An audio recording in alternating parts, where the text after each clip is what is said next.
Is anyone else picking up on this trend of people not turning out to be who you thought they were in the 5th episode of Foundation's 3rd season? It starts out with Day's bait and switch on the lower levels, and is most impactful in Gale's betrayal of Dawn. I guess the Dale or Gone shippers must be disappointed after this one. But on Haven, with Beta and the Mallows and the tension that exists between Torrin and Randu, Terrace coming off as a family man, but then also having a lover hiding in his closet, and even Brother Dusk getting the message from Dawn, who he had been investing all his stock in after writing Brother Day off as a misguided, hedonistic hippie. There's just a lot of it going around, that's all I'm saying. The episode opens with Day arriving at Mycogen, and this whole sequence struck me the same way the club scene in the 3rd episode did. It feels like a lived-in world. Does the concept of a single-lane road on the side of a building kind of thing for him to ride his floating bike down vertically seem like something they added because it would look cool more than it makes sense? Probably, but that doesn't change the fact that this new location does look cool. We come in from above, and it just looks like a real place. And maybe we've been somewhat spoiled at this point. Like, there was one of these shots where we do a flyby on Calgon earlier in the season that looked fantastic, and I never got around to mentioning that in the recap. Saying the show looks good may seem redundant, but given the news that the production company will likely be pulling on the purse strings from here on out coming up again this week, we should probably enjoy it while we can. The show planted the seed that Mycogen is a bit of a Wild West scenario where you just wouldn't go if you didn't have a good reason to. And it plays out like that. The locals don't come off as welcoming, but I do think Day has what he thinks is a good reason to be there. I think he's looking for Song, the muse Demerzel relieved him of.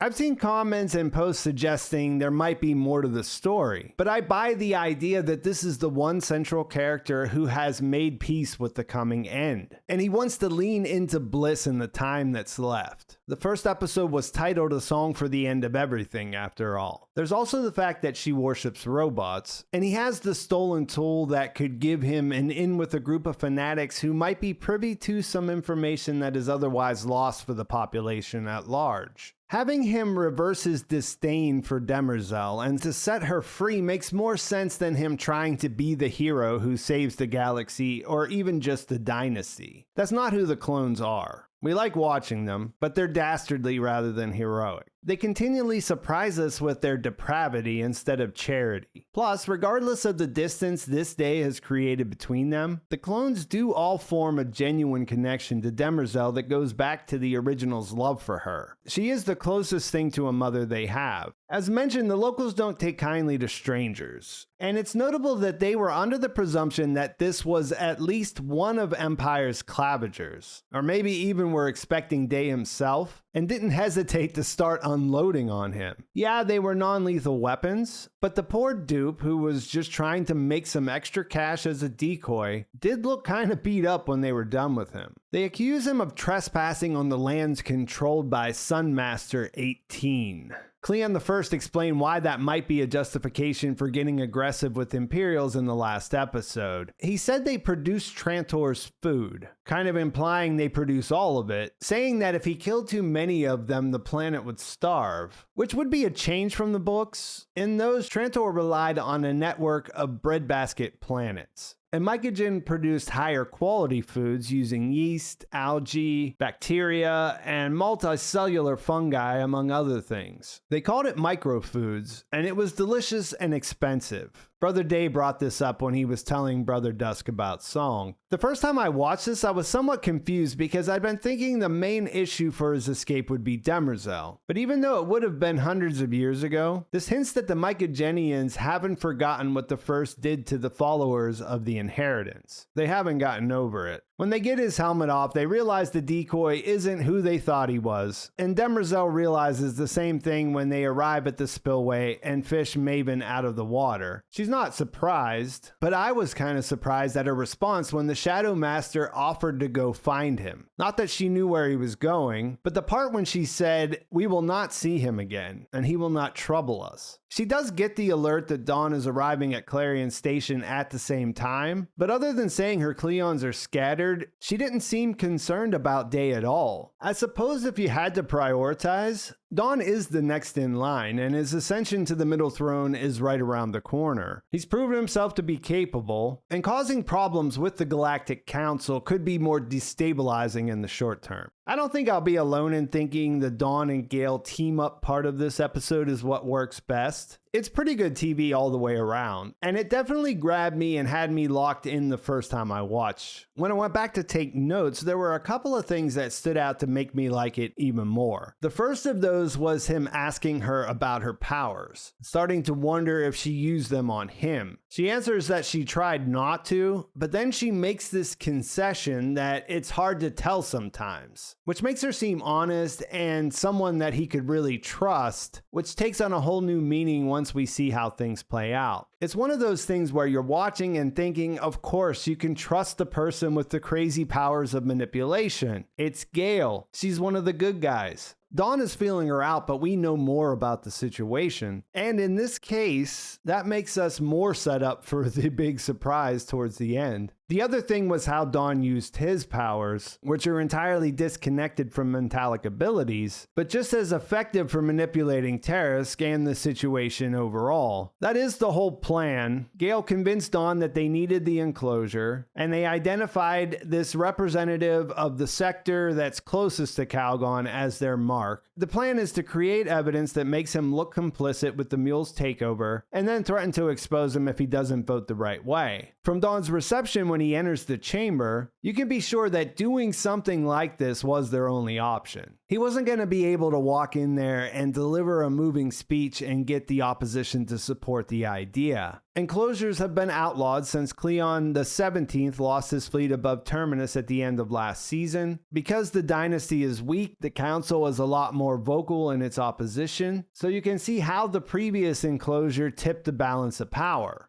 Losing the spacers, so that Empire now has to rely on jump gates, turns out to be even more crucial and a fundamental part of the Mule's plan, which Gale helps Dawn walk right into. You'd think it would be hard to fail more spectacularly than 17 did, but at least for as long as he was alive, he thought he destroyed the Foundation. 25 has nothing here, which makes the betrayal all the more brutal. She did that. Last episode I gave Gale a bit of a hard time, but she's making some interesting moves here. It all worked well because we had some idea she was using Dawn, but her plan here involved her being okay with not just Empire losing its fleet and that loss of life, but the Mule destroying a whole planet full of innocent people. I'm not saying she knew it would be as bad as it was, but I am saying she lied trying to get Dawn to call for an enclosure she wanted to fail. There isn't a way that happens without a lot of people getting hurt. I wasn't expecting her to be so cold-blooded for the greater good or not. Nobody said there wouldn't be tough decisions. You gotta like a covert mission, especially when you see the Second Foundation has people there so close to the levers of power. Watching Dawn embrace the clone's ruthless side. Tarisk makes a good argument against helping him. It would put his wife and 2 young children in harm's way, only to have to cave to the throne in the end. Empire just shooting his girlfriend and telling him to take care of it. Seeing the Galactic Council push back, Dawn coming out on top with Tarisk's help, the countdown until they enclose the planet, and then the Mule being one step ahead. It all makes for an exciting buildup. I wasn't sure exactly what he was referring to when he said a cobalt spike, as far as his method of destruction here. We saw him plant the device on the jump gate when they took it. He says that all that harnessed energy is building and building until it bursts. When looking into this, the most promising lead I found was that cobalt-60 was a radioactive isotope that's a byproduct of nuclear fusion, and to power something like a jump gate, you'd need a lot of energy. Without knowing the specifics about how the gates work in Foundation, I describe what we see on screen as the Mule's device redirecting energy from the gates into the system's star, causing a reaction that slingshotted enough of something to destroy the planet. The gates vaporized in the process, and we see Tarisk's family get the same treatment on the surface as the pleasure planet ceases to be. It's a sci-fi thing and it looks pretty sick, and I'm okay with that. The planet Haven is another one of those. It's the one we met Pritchard on in the premiere that's tidally locked so that one side always faces its sun. When that was introduced, I wasn't sure that it would be that habitable. I mean, beyond the one side being unbearably hot and the other freezing. But between then and now, I read a book that takes place primarily on a tidally locked moon. It wasn't a place you'd want to live or could live. You can live on Haven though, at least a narrow strip of its surface, but we learn in this episode that Torrin didn't want to. After their narrow escape from Calgon, they find out that while the Mule's henchmen couldn't stop them from jumping, their attack did damage their jump drive. Going back to New Terminus is no longer an option, so he has to return to Haven, something Gale tells us in the voiceover he never wanted to do after turning his back on the traitors and his uncle Randu. She adds that now that they're fully wrapped up in the conflict, he knows his only way out is to convince the traitors that Magnifico is more than the Mule's clown, that he and his music are the key to solving the third crisis. And that last part felt like she was getting ahead of herself based on what we saw when they first met, but Beta explains the thinking behind it later when she's talking to Randu alone. We also see Pritchard's homecoming, or his return to New Terminus anyway, and Ember's welcome is more in line with what Day was facing in Mycogen. Unsurprisingly, the mayor isn't happy about having his ship stolen, or the idea of hand-working with the Mallows, who are connected to the traitors, who are actively trying to secede from the Foundation. He's not receptive to Pritchard's claims that the Mule is more important than any of that, or the idea of getting information from his clown. He's not interested in learning how to juggle, and he has Han locked up, telling his security to make sure he's miserable. That leads to a scene where he's subjected to a strip search conducted by the people who used to work for him. Safan, the woman who came on to him after they were chasing down evidence that Empire was supplying weapons to the traitors on Haven, warns him to not try to escape because he won't make it. On her way out, she grabs the pouch he wears around his neck, which now that we know he's in a relationship with Gale, I can point out that I think this is the pouch she used to keep her cheekstones in when she removed them before leaving Synax. He's tucked away for now. I'm guessing that if push came to shove, he could use his mentalic abilities to change that, but he'd also blow his cover in the process. As it stands, the Second Foundation has a man on the inside on New Terminus. And speaking of Randu, who was the person they were chasing on Haven, the time at his place gives us a fair amount of backstory on the traitors and Beta and Torrin, plus quite a few artifacts from the time of Hober Mallow, including castling bracelets and the Eye of Corel from his introduction last season. Hober was his grandfather, and I guess you have to say allegedly after that. I've been wondering if we were supposed to assume Torrin was a direct descendant of Brother Constant and Hober's union. Remember that they did consummate their relationship. The part that was making me question it was what Randu brings up here. Even though Hober talked a big game, I kinda believed him when he said he slept around. It seemed likely that he might have had some other children, I guess is what I'm saying. So I'd been leaning towards no, since there hasn't been any mention of Constant, and this conversation didn't change my mind in any way. Randu goes into the resentment the traitors have for the Foundation proper. His description is a little more colorful, but it's in line with what Harry said to Ebling inside the vault. A minority of merchant princes pitted against a conservative majority. Maybe you could say he has a libertarian streak, but his decision not to have his arm replaced after he lost it in an accident makes him seem stubborn if nothing else. There are some festering bad feelings between him and Torrin, who ended up living with his uncle after his parents died in a shuttle accident when he was 10. Randu lost his son and his arm in the same accident. The trip adds another layer to Torrin and Beta. They weren't born with silver spoons in their mouths, and she describes herself as a climber. Coming from one of the Foundation's jump past planets, which basically sound like small towns in the middle of nowhere, she latched on to Torrin looking for a way out, but they ended up developing a true partnership. You see her abilities on display here, and I think everyone comes out of it looking more interesting. She brings up Magnifico's music, and her theory that it's what helped the Mule take over Calgon so easily. That would certainly jive with what the Mule was saying at the jump gate about not always always being that brutal and the music soothing him. And you do notice that Magnifico is always playing. So there's more going on with the influencers. They're brighter and shrewder than you might have guessed. When Randu says she has something the Foundation can use in Magnifico, she says it's even better than that. She has something they don't know they need. In the end, Randu is drawn to their traitor spirit. He also sees an angle where delivering Magnifico might earn him a seat at the table and might open up an opportunity for his faction to break away. Once the Mule rains on Brother Don's parade, Clarion Station goes into lockdown. And that means Gale needs to get Empire out so that they can't audit his memory and find out about her. Her agents coordinate his escape while she uses her abilities to impersonate him to draw all his guards in and then put them to sleep. It's the second episode in a row that she uses her powers to get him out of an impossible situation, and it makes you wonder what her limitations are at this point. Does she have any? Or is the Mule the only threat she has left? They send Dawn to a maintenance area to put on a suit so he can pop an airlock and she can pick him up with her ship. While he's putting it on, we see Brother Dusk listening to the message he recorded earlier to apologize for having to miss his ascension. We don't see much of his reaction, but since it's the Novacula scientist who tells him about the message, it really makes you think about how Dusk, the one with the black hole bomb, is the only clone left in the Imperial Palace right now. The show doesn't linger on it because at the same time it hits Dawn that Gale probably knew what the Mule was up to and served him and his armada up on a platter. When he says he won't come to her ship if he can't trust her, she admits that she needed the enclosure to fail because she needs Empire to shrink. That's the bottom line. Vault Harry gave Demerzel the Radiant, which helped the Empire hold on better than psychohistory initially projected, and the Second Foundation exists to ensure things stay on track. Their job is to correct any deviations from the plan. So she tells him straight up that she needed Empire to shrink, and to defeat the Mule, Foundation has to be the most significant power in the galaxy. Of course, Dawn doesn't want to believe the Cleonic Age has to come to an end for that to happen, but she tells him how the Galactic Council will react now that he's lost his fleet. They'll take control of the Imperium. That will effectively end the Cleon's rule, and then they'll try to make a deal with the Mule in an attempt to appease him. That doesn't seem likely. His stated purpose is to take everything, and Gale believes that when he takes Trantor, the Foundation can trap him there, starve him out, and kill him that way. It's not the story he wanted to hear, so he pulls out the earpiece she gave him and cuts off communications. But before we can figure out what he was planning to do there, Terra shows up to try to kill him, which I think is fair. Dawn isn't the only one who suffered a brutal betrayal on Clarion Station today. He's the better shooter of the two, though, and after Terrace says his piece, he signs his own death warrant by closing his eyes before shooting the airlock door that Dawn was in the middle of opening and spaces himself in pretty dramatic fashion. We hear the rest of Dawn's message to Dusk about being one of the Cleons that run, to crank things up a little more. Cassian Bilton delivers his best performance to date here, and then 25 is sucked out of the airlock. We don't see him expire, and he's wearing a suit, so I doubt this is the last we'll see of him. As tense as that was, it's not the end of the episode, and that starts with a bit of a fake out when Gale gets an alert that someone has entered the airlock on her ship. It's not Dawn, although it would have been funny if it were, since the cut made it seem like she got the alarm a few seconds after he went through the airlock. A little while ago, I questioned whether the Mule might be the only threat left for Gale, but that was before Demerzel showed up. I guess it just slipped my mind.